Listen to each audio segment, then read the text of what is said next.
அஸ்ஸலாமு அலைக்கும். அன்பு உறவுகளே, லைலத்துல் கதிர், அந்த லைலத்துல் கதிர் இரவுக்கென்று பிரத்யேகமான அமல்கள் ஏதேனும் இருக்கிறதா, விசேஷ தொழுகை இருக்கிறதா, விசேஷ பிரார்த்தனை இருக்கிறதா என்று பார்த்தால், அந்த இரவை அடைந்து கொள்வதற்கென்று பிரத்யேகமான எந்த விசேஷமான பிரார்த்தனையும் மார்க்கம் அங்கீகரிக்கவில்லை. உங்களால் என்ன செய்ய முடியுமோ அந்த அமல்களை செய்து கொள்ளுங்கள். நிறைய குர்ஆன் ஓதுங்க, தஸ்பீஹைகள் செய்யுங்கள்.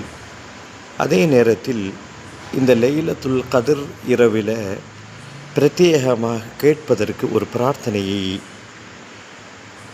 இஸ்லாம் கற்றுத்தருகிறது.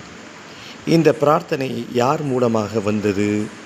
பெருமானார் ஸல்லல்லாஹு அலைஹி வஸல்லம் அவர்களுடைய பாசத்திற்குரிய துணைவி, மூமின்களின் அன்னை ஆயிஷா அம்மையார் ரலியல்லாஹு அன்ஹா அல்லாஹ்விடத்திலே கேட்கிறார்கள், கணவரே, அல்லாஹுவின் தூதரே, லைலத்துல் கதிர் என்று அன்று ஓதுவதற்கு பிரத்யேகமாக ஏதேனும் பிரார்த்தனை இருக்கிறதா என்று கேட்கிறார்கள்.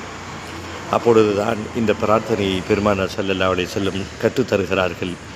ஆயிஷாவே, நீ இவ்வாறு கூறும், அல்லாஹும்ம இன்னக அஃபூன், இறைவா, நீ மன்னிக்கக்கூடியவன், துஹிப்புல் அஃப்வ, மன்னிப்பை விரும்புகிறாய், ஃபஅஃபு அன்னி, என்னை நீ மன்னிப்பாயாக.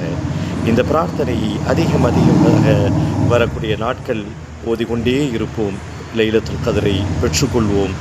1000 மாதங்களை விட சிறந்து இருக்கக்கூடிய அந்த நாட்களை, அந்த இரவை பெற்றுக்கொண்டு இமையிலும் மறுமையிலும் சுபிட்சமான வாழ்க்கை வாழ்வோம்.